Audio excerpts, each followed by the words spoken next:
शर्मा और आप देख रहे हैं हमारा weekly special program the week that was, जिसमें हम बात करते हैं हफ्ते की मेन हेडलाइंस के बारे में और करते हैं उसका विश्लेषण। और अब इस हफ्ते की main headlines. Omar Abdullah cabinet का हो सकता है विस्तार। दिल्ली धमाके की जांच में और खुलासे। मीडिया हाउस में एसआईए की रेड। खत्म होती आजाद पार्टी। माता वैष्णो देवी मेडिकल कॉलेज सीटों पर जम्मू में गुस्सा। और अब करेंगे हफ्ते की खास खबरों का विश्लेषण। मेरे साथ होंगे मेरे सीनियर सहयोगी दीपक खजूरिया। कौन बनेगा मंत्री, ये खबर इस हफ्ते फिर सुर्खियों में आ गई। जम्मू कश्मीर सरकार में शामिल हो सकते हैं 3 नए मंत्री। तो दीपक जी, आपको लगता है कि इस बार तो हो ही जाएगा कैबिनेट का विस्तार, मुख्यमंत्री करेंगे इस बार विस्तार? बिल्कुल आकांक्षा, सबसे पहले तो हमें अपने व्यूअर्स का थैंक्स करना चाहिए। हमारा जो फर्स्ट एपिसोड था the week that was, last Sunday को चला था, उसमें भी हमें भरपूर प्यार मिला अपने व्यूअर्स का, और लोगों ने ये खास तौर पे खास विश्लेषण का प्रोग्राम जो था वीकली, इसको बहुत पसंद किया। क्योंकि बहुत सारे लोग ये मानते हैं कि पूरे हफ्ते की क्या खबरें रहती हैं, उसके ऊपर अगर एक प्रोग्राम देखना हो तो ऐसा कोई प्रोग्राम होना चाहिए। और ये प्रोग्राम आप सबके लिए हम लेकर आए हैं, द वीक दैट वाज, जिसमें हफ्ते की खास जो खबरें हैं वो हम उठाते हैं और उनके ऊपर विश्लेषण करते हैं कि पूरे हफ्ते वो चर्चा का विषय कैसे रही और उसमें क्या क्या खास रहा।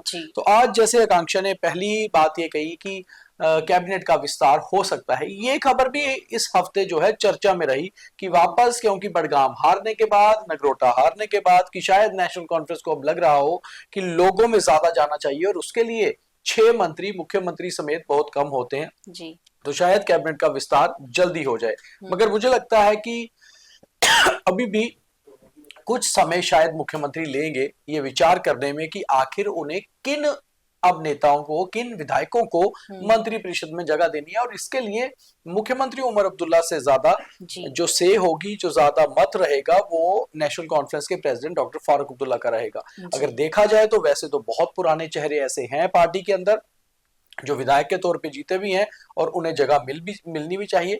मगर मुख्यमंत्री कोशिश ये करेंगे कि वो हर खित्ते को रिप्रेजेंट करने वाले नेताओं को जगह दें, यानी कि south Kashmir, north Kashmir, central Kashmir, और उसके साथ जम्मू से भी शायद कोई चेहरा इसमें तो मंत्री के तौर पे लाया जा सकता है। अब देखना ये होगा कि क्या कांग्रेस जो हमेशा से ना करती रही है कि जब तक स्टेटहुड नहीं मिलता हम मंत्री परिषद में नहीं आएंगे, क्या कांग्रेस इस पे ओके मानती है? और अगर कांग्रेस ओके करती है तो फिर एक मंत्री कांग्रेस का बनाया जा सकता है। मगर कांग्रेस के 6 विधायक और कांग्रेस 2 की मांग कर रही थी, मगर शायद एक ही मंत्री कांग्रेस को मिले। और शायद इसके ऊपर अगर नहीं ओके हो पाया तो फिर शायद तीनों जो और नए मंत्री आने हैं वो नेशनल कॉन्फ्रेंस से भी आए। जो हमारे पास जानकारी है, नेशनल कॉन्फ्रेंस के अंदर जो बात चल रही है, उनके कुछ सूत्रों से बात हुई है या नेताओं से बात हुई, उनका यही कहना था कि जो 3 मंत्री और आने हैं उसमें से एक्सपीरियंस को भी जगह मिलनी चाहिए और युवाओं को भी। तो ऐसे में बहुत ज्यादा चांसेस ये भी हैं कि श्रीनगर से जीत कर आए हुए कुछ युवा चेहरे, जिसमें तनवीर सादिक भी एक हैं जो मुख्यमंत्री के बेहद क्लोज माने जाते हैं, नेशनल कॉन्फ्रेंस के स्पोक्स पर्सन भी हैं, सलमान सागर भी हैं, क्योंकि सलमान सागर मेयर भी रह चुके हैं श्रीनगर के, और अली मोहम्मद सागर के बेटे भी हैं, और एक युवा चेहरा है नेशनल कॉन्फ्रेंस का, उनको भी जगह मिल सकती है। ऐसे में बात करें तो डॉक्टर सज्जाद उड़ी जो शफी उड़ी के बेटे हैं और उड़ी से आते हैं, तो ऐसे में अगर रिप्रेजेंटेशन आपने पहाड़ी इलाकों को देनी हो और नॉर्थ कश्मीर को देनी हो तो उनका भी नाम हो सकता है।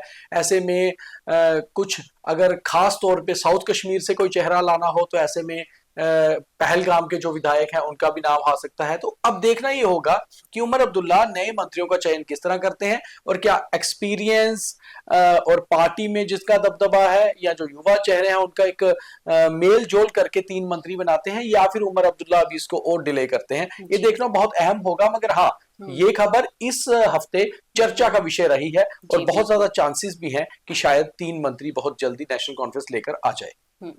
अब बात करें दिल्ली धमाके की जांच को लेकर, तो उसमें कश्मीर से जुड़े व्हाइट कॉलर नेटवर्क को लेकर इस हफ्ते बड़ी बड़ी खबरें आई, बहुत बड़े खुलासे हुए, और एनआईए की जांच में भी कई बड़े खुलासे हुए। तो दीपक जी, क्या खुलासे हुए इस हफ्ते? इस बार फिर से एक बार अपने व्यूअर्स को रिमाइंड करवा दीजिए।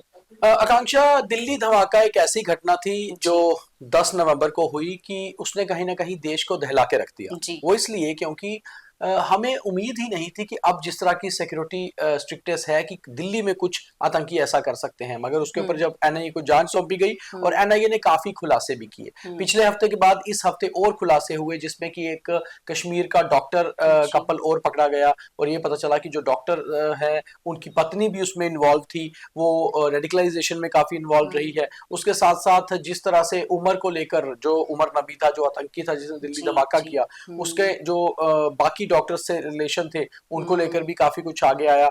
इसमें जो अभी लेटेस्ट जो खुलासा हुआ है वो ये हुआ है कि करीबन 6.5 लाख रुपए की AK-47 राइफल डॉक्टर मुजम्मिल ने खरीदी थी और वही राइफल जो है वो डॉक्टर आदिल को दी थी और वही राइफल उसके बाद अनंतनाग के GMC के डॉक्टर आदिल के लॉकर से मिली। वहीं जम्मू में भी काफी अलर्टनेस रही इस हफ्ते।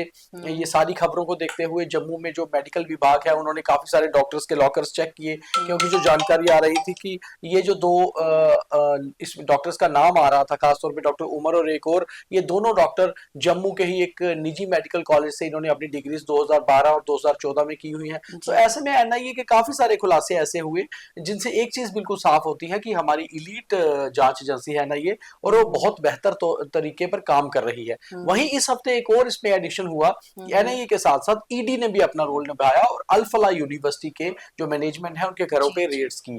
रेड्स में जो कुछ सामने आया उससे ये भी पता चला कि काफी सारी इन्वेस्टमेंट ऐसी हुई है यूनिवर्सिटी के अंदर जिसका की हिसाब किताब बुक्स में नहीं है। डॉक्टर जो उसमें सज्जाद नाम के एक शख्स थे जो इसके मैनेजमेंट के टॉप पोस्ट पे थे, उनसे भी काफी पूछताछ ईडी ने की है और ईडी और एनआईए अब मिलकर काम कर रही है और इसमें बाकी जम्मू कश्मीर पुलिस हो, दिल्ली पुलिस हो, उनका भी सहयोग उनको मिल रहा है। और मुझे लगता है कि अभी आकांक्षा ये जांच खत्म नहीं होगी, अभी शायद ये जांच लंबी चलेगी और अगले हफ्ते कुछ और खुलासे होने की भी उम्मीद है। बिल्कुल, अभी इसमें और खुलासे होना बाकी हैं।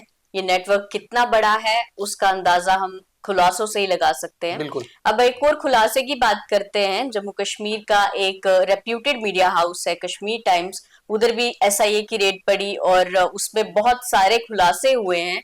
तो दीपक जी, क्या रही उसकी कहानी? आकांक्षा, ये तो हमने कहानी विस्तार से बताई भी थी, मगर इस हफ्ते वो भी चर्चा का विषय रहा। ये भी एक बड़ी खबर रही जम्मू के हिसाब से बात करें, क्योंकि बहुत सारे लोगों ने इस पे अलग अलग मत रखा। कुछ लोगों ने ये कहा कि एसआईए की रेड जो स्टेट इन्वेस्टिगेशन एजेंसी है, समझ लीजिए जैसे एनआईए नेशनल है, ये स्टेट की एजेंसी है, तो आखिर क्यों रेड की गई? मगर एसआईए ने जो अपना प्रेस नोट इशू किया और उसमें उन्होंने बिल्कुल साफ किया कि ये रेड्स करने का कारण ये था कि बहुत ज्यादा रेडिकलाइजेशन के आर्टिकल्स या इस तरह का कॉन्टेंट जो है उस मीडिया हाउस ने अपने पोर्टल्स पे डाला हुआ था। क्योंकि ये मीडिया हाउस जो पब्लिकेशन थी वो तो 2021-22 से बंद हो चुकी थी, अखबार नहीं निकल रही थी, पब्लिश नहीं हुई थी, दफ्तर बंद पड़ा हुआ था। मगर इसके बावजूद कहीं से जो है एक डिजिटल प्लेटफॉर्म पर ये लोग काम कर रहे थे। तो ऐसे में कुछ आर्टिकल्स को लेकर जो था शायद आपत्ति थी और देखा जाए कि वो कुछ आर्टिकल रेडिकलाइजेशन फैलाने वाले भी नजर आ रहे थे। वहीं दूसरी ओर अगर हम ये भी बात करें कि ये खबर बड़ी इसलिए भी हो जाती है क्योंकि आतंकवाद के दौर की भी अगर हम बात करें 1990 से लेकर 2025 तक करीबन 35 साल हो गए। इन 35 सालों में कश्मीर में भी ज्यादा मीडिया हाउसेस में रेड्स नहीं हुई जांच एजेंसियों की, मगर ऐसे में जम्मू में ऐसी चीज होना ये वाकई में अपने आप में नई चीज थी। और अखबार भी ऐसा जो 1954 से चल रहा है, इतने लंबे समय तक अखबार वो जम्मू का टॉप अखबार रहा है, जम्मू कश्मीर का टॉप मीडिया हाउस था। तो इसके ऊपर जो एसआईए जांच कर रही है, अभी वो जांच आगे बढ़ेगी और एसआईए ने अपने प्रेस नोट में इसका साफ कर दिया कि रेडिकलाइजेशन भी कारण था, कुछ ऐसे आर्टिकल, ऐसा कंटेंट था जो कि सही नहीं था। इसको लेकर एक एफआईआर हुई जेआईसी में और उसके बाद एसआईए की रेड्स हुई और एसआईए अपनी जांच अभी कर रही है। जी। इस हफ्ते एक खबर और सुर्खियों में रही, वो थी गुलाम नबी आजाद की पार्टी डीपीएपी के कुछ मंत्री जो कि कांग्रेस में शामिल हो गए। तो दीपक जी, क्या खत्म हो गई है आजाद की पार्टी? देखिए, एक तरह से पार्टी तो खत्म है अगर हम ये बात करें, क्योंकि जो बचे कुछ नेता थे वो वापस कांग्रेस में चले गए और उन्होंने साफ कह दिया कि कांग्रेस तो हमारा घर है, हमने घर वापसी कर ली है। मगर इसमें सबसे बड़ा जो क्वेश्चन मार्क आ रहा है आकांक्षा, वो यही है कि गुलाम नबी आजाद जिन्होंने बड़े जोश खरोश से सितंबर 2022 में पार्टी बनाई थी, 3 साल में ही उनकी हवा निकल गई पार्टी की। मगर कारण क्या है? कारण के ऊपर अगर बात करें तो क्या गुलाम नबी आजाद ने ये पार्टी इसलिए बनाई थी कि वो बाकी कश्मीर बेस्ड पार्टीज को जो है उनके खिलाफ हो पाए, या बहुत सारे लोग तो ये भी कहते थे कि ये बीजेपी की टीम बी है। तो अगर ऐसा कुछ था तो फिर वो पार्टी फ्लरिश क्यों नहीं कर पाई? ये भी एक कारण था। तो क्या जम्मू कश्मीर में आजाद की पार्टी के लिए कोई जगह नहीं थी? और गुलाम नबी आजाद कोई ऐसा भी नहीं था कि कोई नए नेता हैं, पुराने नेता थे, कद्दावर नेता थे, और जिन नेताओं को वो अपने साथ कांग्रेस से लेकर आए थे अपनी पार्टी में, वो भी सभी पुराने नेता थे। आप खुद देखिए कि वो सभी नेताओं ने कांग्रेस में जाकर यहाँ वापस चुनाव लड़े या इंडिपेंडेंट चुनाव लड़े और अब बाद में कांग्रेस में शामिल हुए। तो ऐसे में ये चीज नजर आ रही है कि गुलाम नबी आजाद की डीपीएपी ऑलमोस्ट खत्म है, मगर गुलाम नबी आजाद खत्म नहीं है। ये भी एक बड़ा सवाल है। गुलाम नबी आजाद किस पार्टी में जाएंगे, ये भी एक सवाल है। क्या गुलाम नबी आजाद किसी पार्टी में नहीं जाकर किसी कॉन्स्टिट्यूशनल पोस्ट पे आने वाले हैं, ये भी एक बहुत बड़ा सवाल है। तो गुलाम नबी आजाद को लेकर चर्चाएं इस सप्ताह होती रही, क्योंकि गुलाम नबी आजाद जितने जो है कश्मीर में उनके खास लोग थे, उतने जम्मू में भी थी, और जम्मू में कांग्रेस का नाम किसी समय गुलाम नबी आजाद के बिना लिया ही नहीं जाता था। इसलिए आजाद के नाम पर जब भी कुछ होगा तो जम्मू में चर्चा का विषय रहता ही रहता है। जी, पार्टी खत्म है मगर आजाद खत्म नहीं। जी। तो एक खबर और सुर्खियों में रही, जिसमें माता वैष्णो देवी मेडिकल कॉलेज की सीटों को लेकर रोष दिखा। तो दीपक जी, इस मुद्दे पर काफी बातचीत हुई है ऑलरेडी, उसको लेकर आप क्या कहेंगे? देखो आकांक्षा, ये मुद्दा जब सामने आया था कि माता वैष्णो देवी श्राइन बोर्ड के तहत आने वाला माता वैष्णो देवी मेडिकल कॉलेज जो है, वहां पर जो 50 सीटें रखी गई थी पहली बार एमबीबीएस की, उसमें से 42 सीटें एक समुदाय को चली गई, 7 सीटें एक समुदाय को और 1 सीट एक समुदाय को। और जम्मू कश्मीर में जो माइनॉरिटीज में लोग हैं उनको केवल उसमें से 8 सीटें मिली हैं। उस हिसाब से अगर बात की जाए तो माता वैष्णो देवी यूनिवर्सिटी एक फेथ के साथ जुड़ती है, तो उस फेथ के लोगों को कम सीटें और ऑपोजिट फेथ के लोगों को ज्यादा सीटें, या दूसरे फेथ के लोगों को ज्यादा सीटें, उसके ऊपर जम्मू के लोगों में काफी रोष देखा गया। और सबसे पहले इस मुद्दे को द न्यूज रूम 24 आवाज ने ही उठाया था, और उसके बाद फिर ये मुद्दा दिल्ली तक पहुंचा। विश्व हिंदू परिषद ने इसके ऊपर बयान दिया, जम्मू में बजरंग दल के लोगों ने प्रदर्शन किया, शिवसेना के लोगों ने एक मेमोरेंडम लेफ्टिनेंट गवर्नर साहब को सौंपा, क्योंकि लेफ्टिनेंट गवर्नर साहब खुद चेयरमैन होते हैं इस मेडिकल कॉलेज के या श्राइन बोर्ड के भी। तो उस हिसाब से देखा जाए तो इसके ऊपर जम्मू के लोगों में रोष है, और जम्मू के लोग ये भी कह रहे हैं कि आखिर ऐसा कैसे हो गया। मगर इसके पीछे कारण बहुत से हैं, क्योंकि माता वैष्णो देवी जो मेडिकल कॉलेज है, उन्होंने अप्लाई नहीं किया था माइनॉरिटी स्टेटस के लिए, और माइनॉरिटी स्टेटस के लिए अप्लाई किया होता तो कुछ ना कुछ रिजर्वेशन भी सीट्स की होती एक फेथ के लोगों की। तो ऐसे में देखा जाए तो ये अभी मुझे लगता है आकांक्षा कि ये मुद्दा खत्म नहीं होगा, ये मुद्दा अभी गरमाएगा यहाँ की राजनीति में। मगर इस मुद्दे से कहीं ना कहीं चुने हुए जो नुमाइंदे हैं यानी कि विधायक हैं, वो बचते नजर आ रहे हैं। हालांकि बीजेपी के जो लीडर ऑफ ऑपोजिशन भी हैं जम्मू में, बीजेपी के बड़े नेता हैं सुनील शर्मा, उन्होंने तो बयान दिया था कि इसके ऊपर बात होनी चाहिए, मगर फिर भी मुझे लगता है कि राजनीतिक पार्टियां इसके ऊपर ज्यादा खुल के बोल नहीं रही हैं। केवल जो नॉन पॉलिटिकल पार्टीज हैं, वीएचपी जैसी, बजरंग दल जैसी, उन पार्टियों ने इनके ऊपर प्रदर्शन किए हैं। मगर शिवसेना ने जो मेमोरेंडम दिया है लेफ्टिनेंट गवर्नर साहब को, उसके ऊपर भी शायद गौर होगा। और मुझे लगता है अभी ये मुद्दा खत्म नहीं होगा, शायद कुछ हफ्ते कुछ महीने अभी इस मुद्दे पर बात होगी, और शायद इसका कोई ना कोई नतीजा निकले। क्योंकि जम्मू के लोगों की अगर हम बात करें आकांक्षा, तो इस हफ्ते जहां भी पब्लिक प्लेटफॉर्म पे ये बात हुई है, लोगों में रोष और गुस्सा देखा जा रहा है, नाराजगी भी देखी जा रही है। जी। तो ये थी इस हफ्ते की मेन हेडलाइंस, और जिन पर हमने खुलकर बात की, पूरी तरह से इन खबरों का विश्लेषण किया, और ये था इस हफ्ते का द वीक दैट वाज।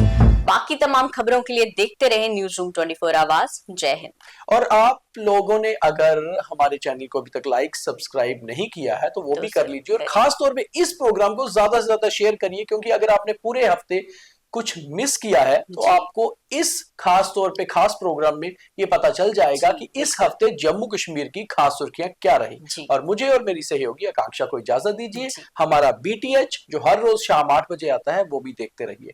और कैसा लगता है आपको हमारा प्रोग्राम और इसका नया स्वरूप, हमें कमेंट करके जरूर बताइए, क्योंकि दरअसल आपके कमेंट्स ही हमारी एनर्जी होते हैं। धन्यवाद।